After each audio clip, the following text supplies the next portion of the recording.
नमस्कार, उत्तराखंड बुलेटिन में आप सभी का स्वागत है। मैं हूं आपके साथ सपना। शुरुआत करेंगे बुलेटिन की उत्तराखंड की ग्रीष्मकालीन राजधानी गैरसैंण के भराड़ीसैंण में 19 अगस्त से शुरू हुआ विधानसभा का मानसून सत्र दूसरे दिन 20 अगस्त को ही अनिश्चितकाल के लिए स्थगित कर दिया गया है।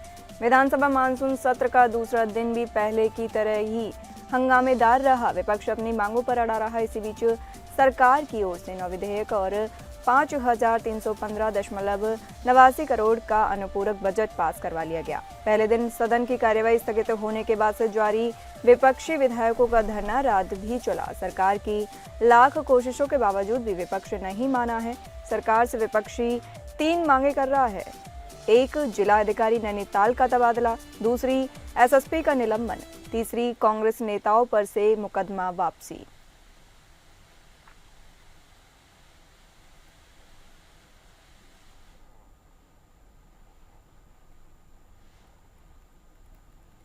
विपक्ष अपनी मांगों पर अड़ा रहा है। इसी बीच सरकार की ओर से 9 विधेयक और 5,315.89 करोड़ का अनुपूरक बजट पास करवा लिया गया है। पहले दिन सदन की कार्यवाही स्थगित होने के बाद से जारी विपक्षी विधायकों का धरना रात भी चला। सरकार की लाख कोशिशों के बावजूद भी विपक्ष नहीं माना है। सरकार से विपक्षी 3 मांगे कर रहा है। एक, जिलाधिकारी नैनीताल का तबादला, दूसरी एसएसपी का निलंबन, तीसरी कांग्रेस नेताओं पर से मुकदमा वापसी का। ये 3 मांगे विपक्ष कर रहा है।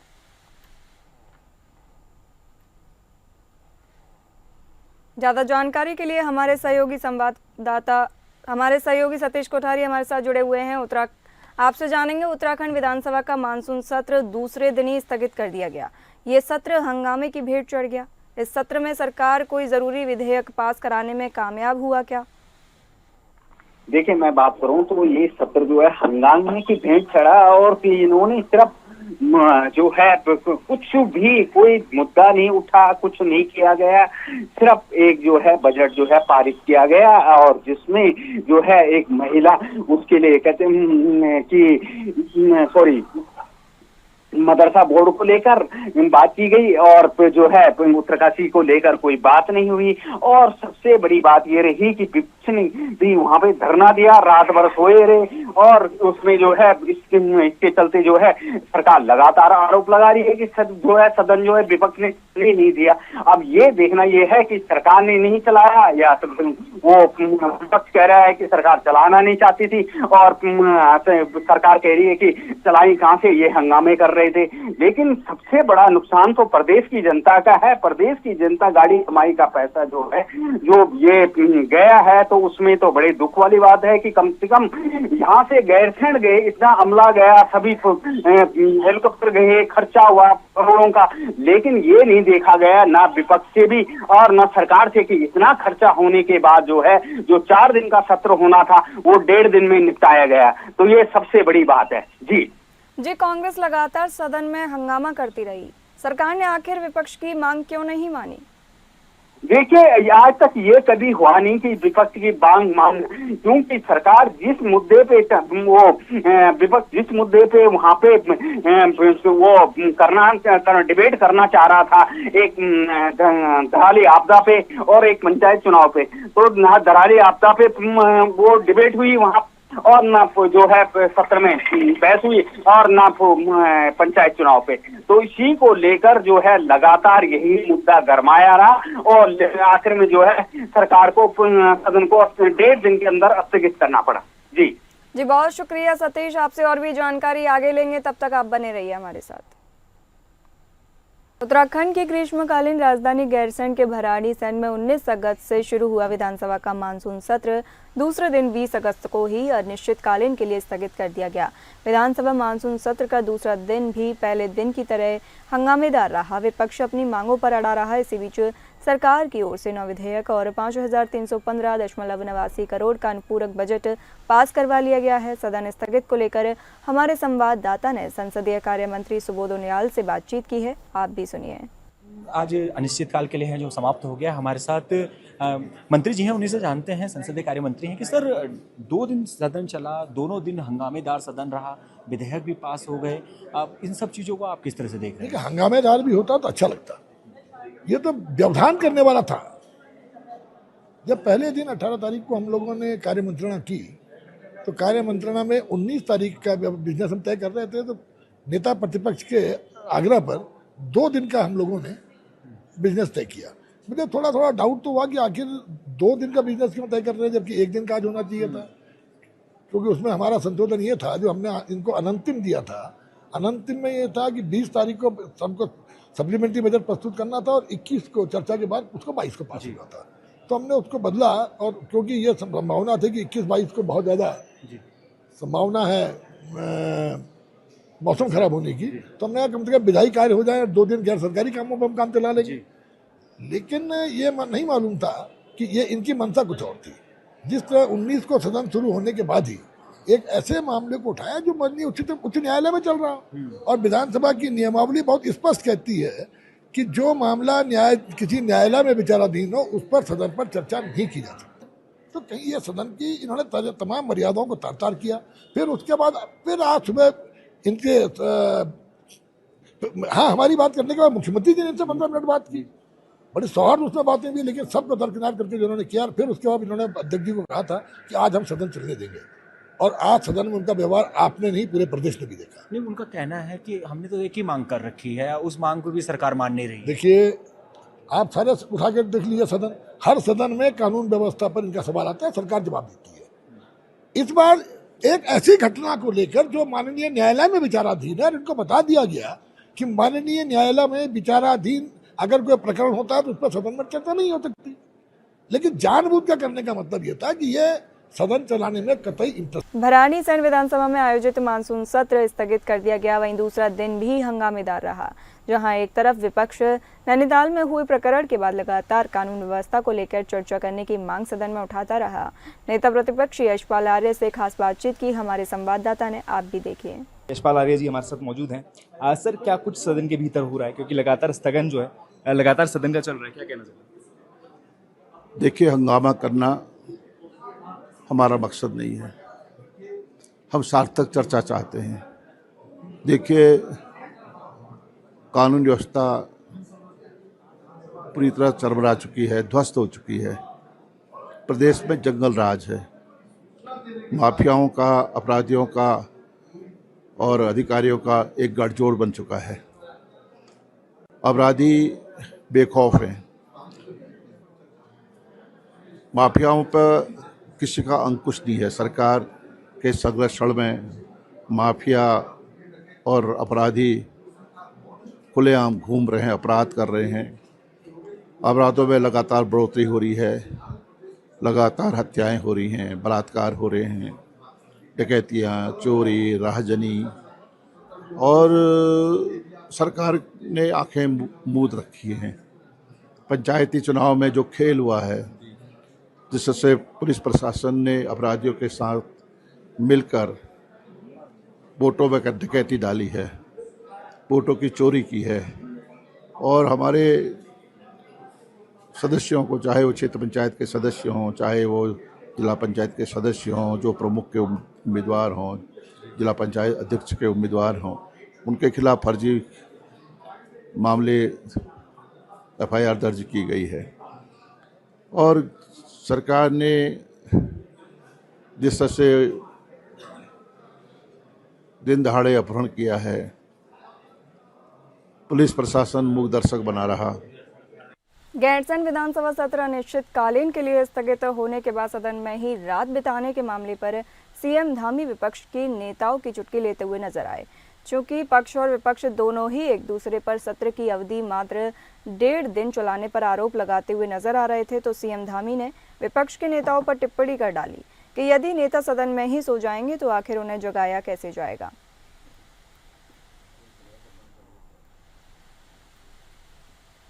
नहीं, हम तो सत्र पूरा चलाया हमने, तो अपना जो हमारा सरकारी काम है हम करेंगे, और हम विपक्ष को हमेशा कोशिश करेंगे कि विपक्ष जो है सहयोगात्मक रवैया अपनाए, पॉजिटिव होकर जो है सकारात्मक रूप से जनता के मुद्दे उठाए, क्योंकि हम पक्ष और विपक्ष दोनों की जिम्मेदारी है राज्य का विधानमंडल चलाना, विधानसभा को चलाना। नहीं, हमने लगातार प्रयास किया है। अब मैं क्या कर सकता हूँ, आप ही बताइए। हमने तो प्रयास किया, उनसे हाथ जोड़े, मैंने अनुरोध किया। उत्तराखंड विधानसभा सत्र का दूसरा दिन भी हंगामा होता रहा। दूसरे दिन विपक्ष लगातार हंगामा करता हुआ नजर आया, जिसके बाद सदन को अनिश्चितकालीन के लिए स्थगित कर दिया गया। विपक्ष की मांग थी कि कानून व्यवस्था को लेकर सदन में चर्चा की जाए, लेकिन विधानसभा अध्यक्ष द्वारा उनकी इस मांग को नहीं माना गया। हत्या हो रही है, बलात्कार हो रहे हैं, चोरी हो रही है, डकैती हो रही है। हम इन विषयों के माध्यम से सरकार को घेरना चाहते थे और पंचायत चुनाव में जिस तरीके से सत्ता में बैठे हुए लोगों ने नंगा नाच का काम किया है, उसको हम सदन में उठाना चाहते थे।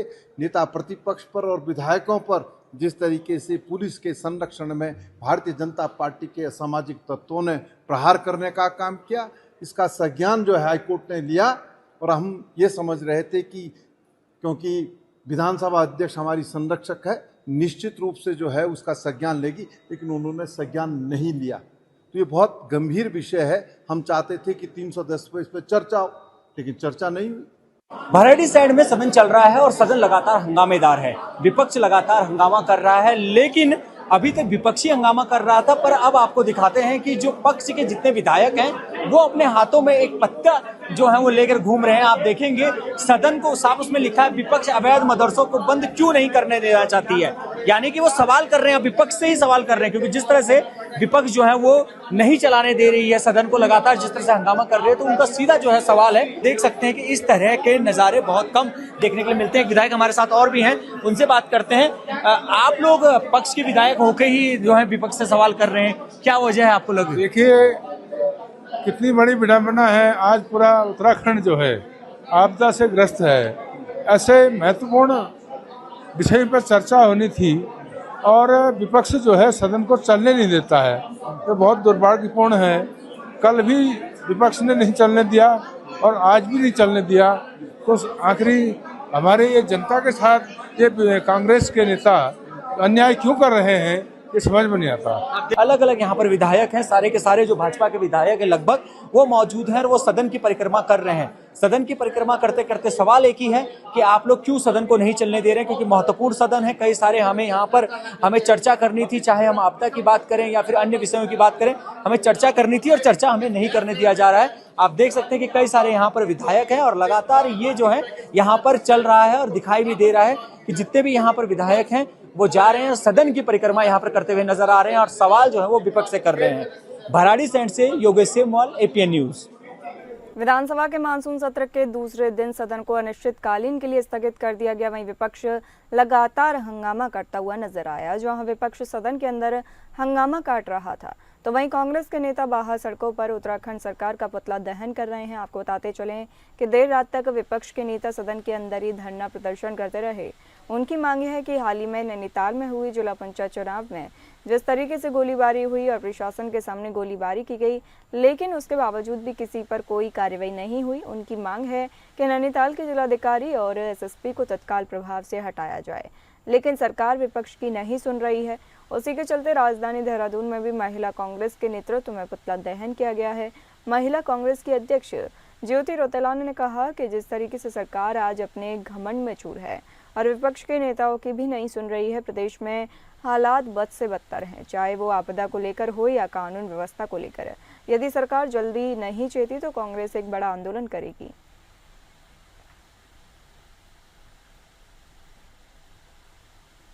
उत्तराखंड में एक बार फिर राजनीतिक सरगर्मियां तेज हो गई हैं। कांग्रेस नेता हरक सिंह रावत ने अपने हमलावर तेवर एक बार फिर से तेज कर दिए हैं। मामला हरक सिंह रावत से जुड़ा हुआ है, जिसमें सीबीआई ने जांच के बाद हरक सिंह रावत को एक मामले में क्लीन चिट दे दी है। ऐसे में हरक सिंह रावत ने अपनी राजनीतिक हैसियत भी बतानी भी शुरू कर दी है और कहा कि हरक सिंह रावत का चुनावी इतिहास हर किसी को नहीं पता है। जो भी उनसे टकराया है वो या तो सीधे ऊपर चला गया या राजनीति में ही खत्म हो गया।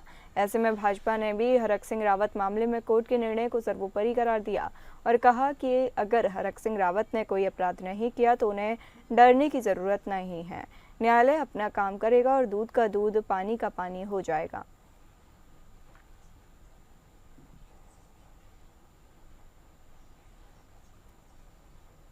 करती है तो उस पे वो कहीं ना कहीं टीका टिप्पणी करते हैं। हमने तो पहले से कहा है, जो भी कोई अगर कोई दोषी है तो मामला न्यायालय में है, उसका फैसला न्यायालय करेगा। और दूध का दूध, पानी का पानी होगा। लेकिन स्वयं ही कांग्रेस पार्टी के लोग अपने आप ही संवैधानिक संस्थाओं पर प्रश्न खड़ा करते हैं और जब फैसला उनके पक्ष में आता है तो वो उनके लिए सही हो जाता है। मुझे लगता है कि अगर उन्होंने कुछ काम गलत नहीं किए हैं तो जो न्यायालय में मामला चल रहे हैं उस न्यायालय पर ही छोड़ना चाहिए और उसके फैसले का स्वागत करना चाहिए। पूर्व कैबिनेट मंत्री हरक सिंह रावत ने बड़ा बयान दिया है। उनका कहना है कि भाजपा ने 30 करोड़ की एफडी बनाई है, जिसमें जब वो मंत्री थे तो इसके लिए उन्होंने भी 1 करोड़ रुपए की धनराशि दी थी। उनके इस बयान पर भाजपा ने पलटवार किया है। भाजपा उपाध्यक्ष ज्योति प्रसाद गैरोला का कहना है कि अलग अलग पार्टियों में हरक सिंह रावत रहे हैं और ऐसे में उनके बयान में कोई गंभीरता नहीं है।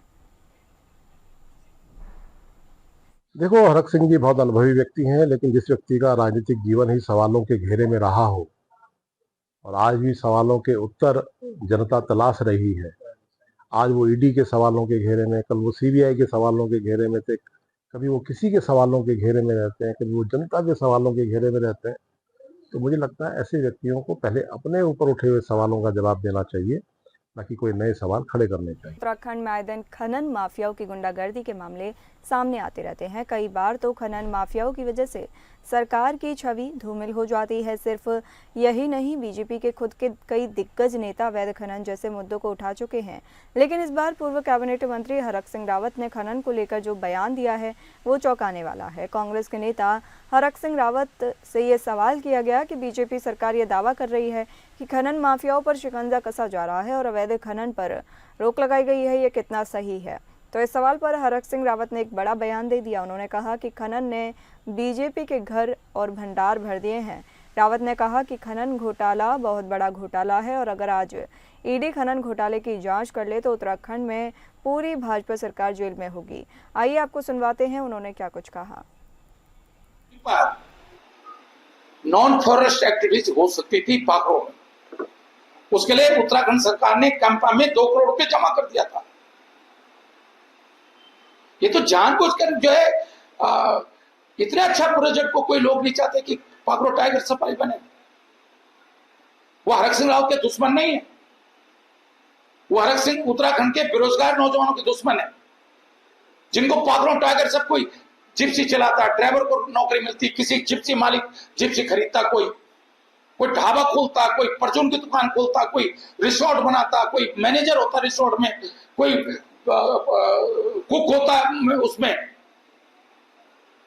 6 अगस्त को हुई भारी बारिश के कारण गढ़वाल कुमाऊं को जोड़ने वाला पावो ब्लॉक का कलगड़ी पुल ढह गया था, जिससे लोगों की आवाजाही पूरी तरह से बाधित हो गई थी। पुल टूटने के बाद ग्रामीणों को भारी कठिनाइयों का सामना करना पड़ा। इसी को देखते हुए कैबिनेट मंत्री डॉक्टर धन सिंह रावत के दिशा निर्देशों पर 8 अगस्त से ढहे हुए पुल की जगह वैली ब्रिज के निर्माण की शुरुआत की गई। मात्र 12 दिनों के भीतर लोक निर्माण विभाग और सेना के सहयोग से इस वैली ब्रिज का निर्माण कार्य पूरा कर लिया गया, जो अपने आप में एक बड़ी उपलब्धि है। ब्लॉक प्रमुख पावोलता रावत ने कहा कि ये कार्य कैबिनेट मंत्री डॉक्टर धन सिंह रावत की संवेदनशीलता और त्वरित निर्णय का परिणाम है।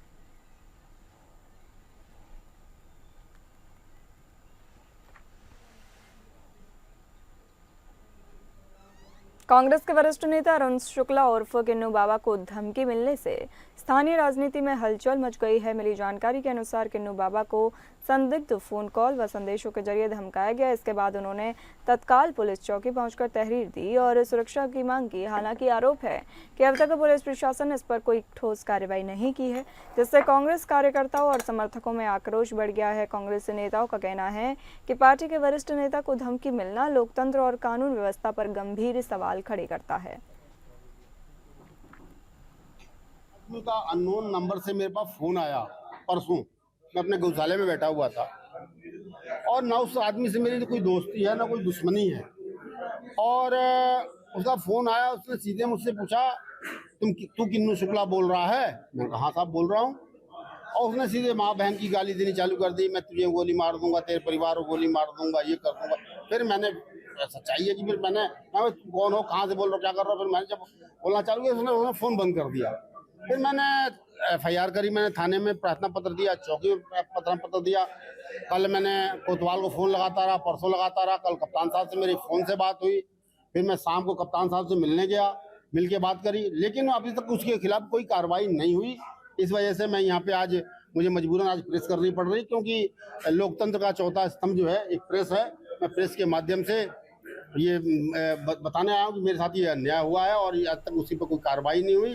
राजकीय आदर्श इंटर कॉलेज पौड़ी में सहायक संभागीय परिवहन अधिकारी द्वारा रोड सेफ्टी कॉर्नर का शुभारंभ किया गया। इस अवसर पर उन्होंने विद्यालयों के बच्चों से संवाद करते हुए उन्हें सड़क सुरक्षा के नियमों की जानकारी दी और उनके पालन के महत्व को समझाया। कार्यक्रम के दौरान एक प्रतियोगिता का आयोजन भी किया गया, जिसमें प्रतिभागी छात्रों को पुरस्कृत किया गया। इसे रोड सेफ्टी कॉर्नर का उद्देश्य विद्यालय के वातावरण में खेल खेल में बच्चों को यातायात नियमों के प्रति जागरूक करना है।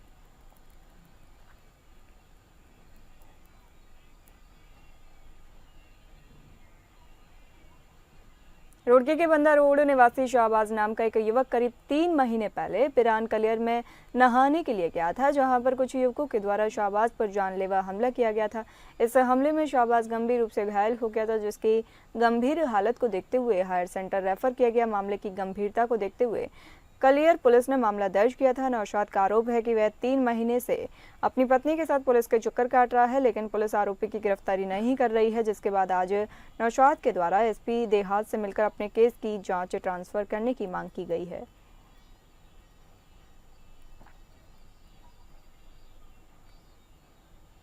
शक्ति फॉर्म में कुछ दिन पूर्व राजकीय बालिका इंटर कॉलेज के परिसर में बने भवनों में लगे 8 सीलिंग फैन चोरी करने वाले अभियुक्त को पुलिस ने गिरफ्तार किया है। विद्यालय की प्रधान अध्यापिका ने कोतवाली सितारगंज में अज्ञात चोरों के खिलाफ मुकदमा पंजीकृत कराया था। पुलिस ने मामले की गंभीरता को देखते हुए वरिष्ठ पुलिस अधीक्षक द्वारा घटना में त्वरित खुलासा करने के लिए आरोपियों की गिरफ्तारी के निर्देश और क्षेत्राधिकारी के निकट पर्यवेक्षण एवं प्रभारी निरीक्षक सितारगंज के नेतृत्व में गिरफ्तारी के लिए टीमें गठित की थी। एसएसआई विक्रम सिंह धामी ने बताया, गठित टीमों द्वारा घटनास्थल के आसपास व लिंक रोडों में लगे लगभग 150 से अधिक सीसीटीवी कैमरों के फुटेज मैनुअली सर्विलांस के माध्यम से सुरागरस्ती की गई थी। मुखबिर की सूचना पर चेकिंग 1 शक्ति मंदिर के पास अभिषेक सिकदार पुत्र स्वर्गीय रविंद्र सिकदार उम्र 23 वर्ष निवासी ward number 1 Netaji colony Shaktigarh थाना सितारगंज को गिरफ्तार कर अभियुक्त के कब्जे से अभियुक्त से संबंधित चोरी के पंखे बरामद किए गए हैं। आरोपी को न्यायालय में पेश किया जाएगा।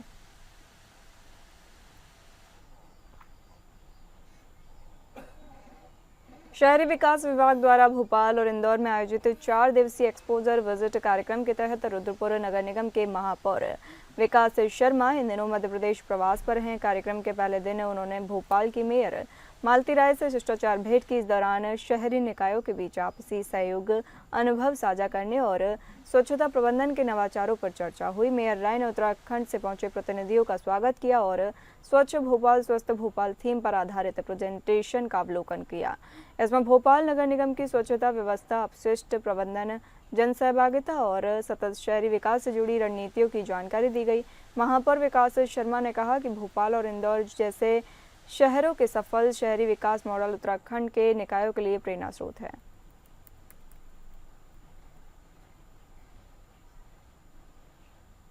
हल्द्वानी में योगा ट्रेनर ज्योति मेहर की सनसनीखेज हत्या का खुलासा हुआ। पुलिस ने आरोपी अभय कुमार को गिरफ्तार किया है। सीसीटीवी फुटेज के आधार पर आरोपी की पहचान की और नेपाल तक पीछा करते हुए उसे नगला तिराहे से दबोच लिया। मामला 31 जुलाई का है, जब ज्योति मेहर अपने कमरे में मृत अवस्था में मिली थी। गले और हाथों पर निशान थे, सिर पर चोट के निशान थे। मामला हत्या का निकला। जांच में सामने आया कि आरोपी अभय और उसके भाई अजय द्वारा संचालित योगा सेंटर में ज्योति काम करती थी। सेंटर के प्रबंधन को लेकर बढ़ते विवाद और अजय के साथ अवैध संबंधों के कारण अभय ने आक्रोश में आकर ज्योति की उसके ही दुपट्टे से गला दबाकर हत्या कर दी और फिर नेपाल भाग गया। पुलिस ने आरोपी से हत्या में प्रयुक्त दुपट्टा भी बरामद कर लिया है। टीम की त्वरित और साहसिक कार्रवाई के लिए पुलिसकर्मियों को 2500 रुपये का नगद पुरस्कार दिया गया है।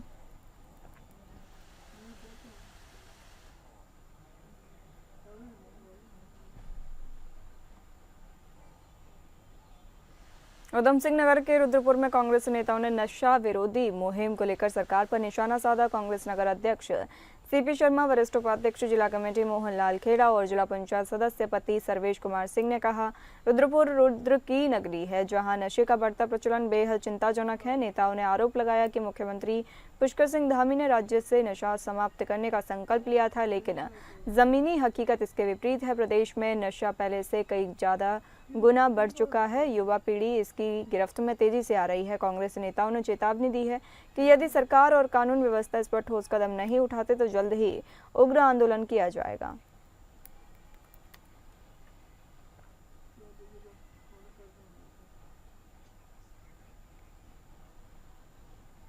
फिलहाल इस बुलेटिन में इतना ही। नमस्कार।